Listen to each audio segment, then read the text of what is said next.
A cidade moderna, ela surge como uma oposição radical às cidades liberais. Elas visavam apenas a maior possibilidade de lucro. Sem nenhum tipo de instrumento de controle urbanístico e com diversos problemas de infraestrutura, a qualidade de vida de todas as classes nessa cidade ela sofre um declínio. E com isso, as classes mais abastadas elas iniciam a discussão sobre as novas formas de intervenção pública. Assim também inicia-se a apresentação das propostas utópicas e com outras formas de estruturação urbanísticas. Eles tentam resolver os problemas dessa cidade liberal.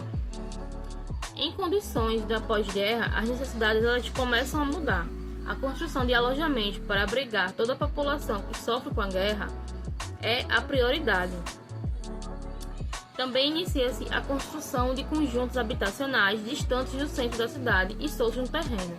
A proposta era ter grandes espaços verdes entre os blocos para curar o trauma sofrido pelas guerras e ter uma suposta qualidade de vida também. Com os adventos do avanço da tecnologia e dos materiais, é possível vencer grandes vãos e com isso também grandes alturas. Surge assim a quebra da escala humana, prédios mais altos podem ser construídos. A industrialização da construção contribui para a ruptura das formas. Por exemplo, as janelas que antes eram aberturas nas paredes, agora elas são construídas em fita de vidro. E antes elas tinham mais detalhes, com mais materiais, hoje em dia elas reduziram os materiais. Isso sintetiza as fachadas das edificações. O zoneamento urbano ele também sofre alteração com sua organização. Ele tem como principais funções habitar, trabalhar, recriar e circular. A habitação agora ela é mais importante, porém ela está distante do centro. Isso porque cada zona possui sua área de solo exclusiva. Isso ajuda também a criar uma monotonia na cidade. Agora também, como essas habitações estão longe, exigem um deslocamento maior de automóveis e com isso maior fluxo, que aumenta as vias de acesso à cidade, priorizando também o automóvel. Essa forma de organização da cidade é fonte de críticas até hoje. Diversos arquitetos urbanistas e outros profissionais também criticam essa forma de organização. Para Culley, a edificação ela deve conversar com o contexto ao qual ela está inserida e que seu conjunto ela também impõe determinadas sensações ao estar inserida em contexto urbano. Ele diz que, assim como a reunião de pessoas cria um excedente de atrações para toda a coletividade, também um conjunto de edifícios adquire um poder de atração visual a que dificilmente poderá almejar um edifício isolado. Culley também aponta como a diversidade das edificações contam com a história da cidade, com suas texturas, suas formas, sua natureza, personalidade e estilo. Isso difere da monotonia proposta pelo zoneamento organizado do urbanismo moderno, onde temos cada função da cidade separadas. Ele diz que efetivamente uma cidade é algo mais do que somatório dos seus habitantes. Ela é uma unidade geradora de um excelente bem-estar e de facilidades que levam a maioria das pessoas a preferirem, independentemente de outras razões, viver em comunidade a viverem isoladas. Em suma, Culley contribui para o urbanismo contemporâneo, para a melhoria da percepção e leitura da cidade, com o objetivo de vivências e não de funcionalidade. Para o autor, ter diversos tipos de edificações e ocupações no mesmo zoneamento pode gerar quebras de expectativas, tornando a cidade mais atraente para quem se propõe a observá-la. Bom, e continuando a segunda questão, que fala sobre as críticas aos modelos de urbanismo moderno, chegamos a Jane Jacobs. Ela que, além de ativista contra o urbanismo moderno, também foi jornalista e escritora. Ela contestou o movimento urbanista moderno do século XX e seu princípio funcionalista, adotado por boa parte dos arquitetos e urbanistas após a Segunda Guerra Mundial. Esse princípio tinha como objetivo simplificar o desenho e a organização da cidade, a fim de conferir mais desempenho às cidades modernas, impulsionadas pelo progresso acelerado da Revolução Industrial. De modo que a cidade moderna foi completamente contrária ao que eram as antigas cidades médias, onde a justaposição de suas funções, formas e padrões irregulares criavam grandes problemas. A cidade moderna contrapôs isso, separando suas funções em distritos distintos, com espaços e atribuições bem definidos, ou seja, áreas específicas destinadas a lazer, moradia, trabalho, comércio entre muitas outras.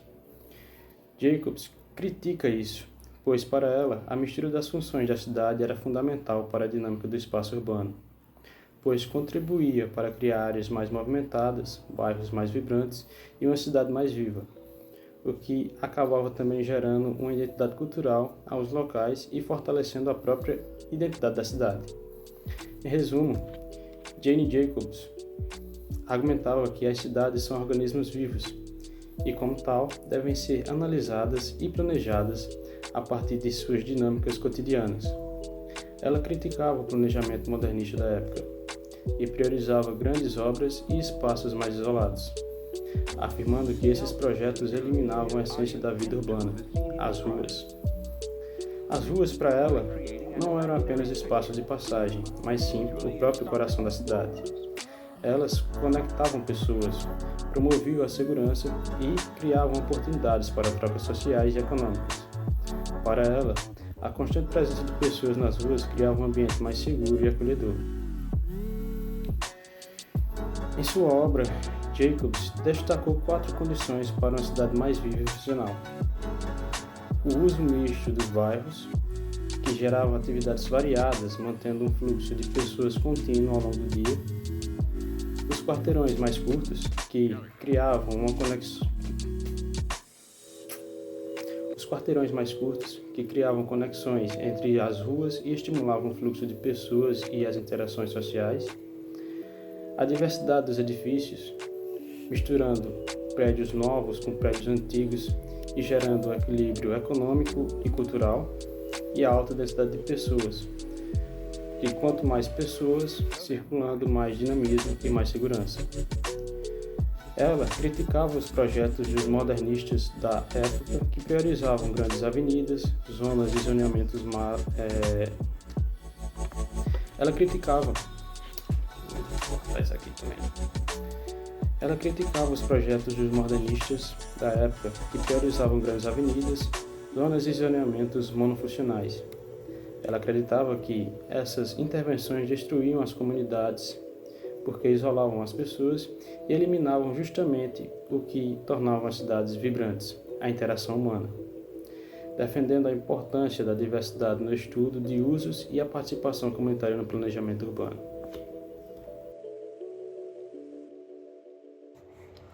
O desenho urbano surgiu com o objetivo de reagir ao conceito das cidades modernas.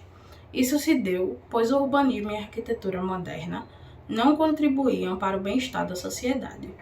Logo, surgiu a necessidade de planejar cidades para acomodar e acrescentar a população, tornando necessária a criação de novas teorias e abordagens para o desenho urbano. E embora o desenho urbano tenha surgido em parte como uma resposta às críticas e desafios apresentados pelo modernismo, ele também tem raízes em outras tradições e abordagens do planejamento urbano. O modernismo, com sua ênfase em edifícios altos, zoneamentos funcionais e separação de usos, muitas vezes resultou em cidades consideradas impessoais e desconexas da vida cotidiana. Críticos como Jane Jacobs argumentaram que o modernismo negligenciava a importância das ruas, da diversidade e da escala humana. O desenho urbano busca criar espaços urbanos mais habitáveis, vibrantes e sustentáveis. Ele se baseia em princípios como integração de uso, a promoção da acessibilidade, a valorização dos espaços públicos e a preservação do patrimônio histórico. Busca equilibrar a funcionalidade com a estética, a história e a cultura local. Embora o desenho urbano critique alguns aspectos do modernismo, ele não o rejeita completamente. Muitos projetos de desenho urbano incorporam elementos modernistas, com edifícios altos e infraestrutura moderna, mas de forma integrada e sensível ao contexto urbano. Ele pode ser considerado como uma evolução do urbanismo que procura corrigir os erros do modernismo. Existem diversos exemplos de desenho urbano bem-sucedidos ao redor do mundo, que servem de inspiração para o desenvolvimento de cidades mais eficientes, sustentáveis e agradáveis para os seus habitantes. Alguns exemplos notáveis incluem Curitiba, no Brasil, que foi pioneira no sistema de Bus Rapid Transit, um sistema de transporte público eficiente e rápido que serve como modelo para outras cidades.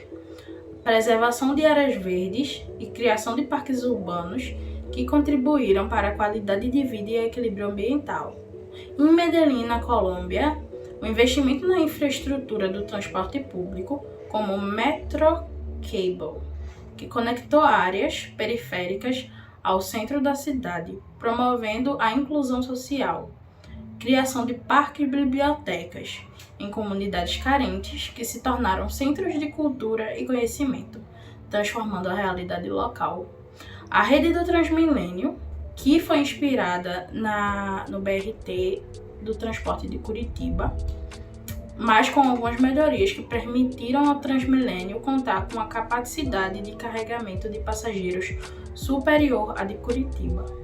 A principal melhoria é que os ônibus transitam por canaletas segregadas, sem cruzamentos em nível, com 2 faixas em cada direção, permitindo assim ultrapassar entre os veículos, o que possibilitou a operação de linhas expressas na faixa adicional, conseguindo atingir velocidades de operação maiores que as de Curitiba. Apesar de ter sido influenciado por diversos movimentos ao longo de seu surgimento, o desenho urbano visa muito pela integração do social com o urbano, a fim de promover a beleza juntamente com a utilidade. Seus pressupostos são variados, sendo o principal a integração do espaço físico com o espaço social. Essa relação se baseia na ideia de que o social molda o físico e vice-versa. Outra conjectura crucial do design urbano é a relação da cidade com a sustentabilidade ambiental, social e econômica, resultando em soluções econômicas financeiramente e que não agridam o meio ambiente, favorecendo a biodiversidade, sem esquecer também da importância de criar um ambiente favorável para a acessibilidade igualitária de todas as classes sociais. E por fim, temos a resiliência urbana, pensando em construir um espaço resistente a quaisquer catástrofes naturais, pandemias ou crises financeiras, projetando uma área flexível que evite a vulnerabilidade da população, a fim de criar um espaço resiliente.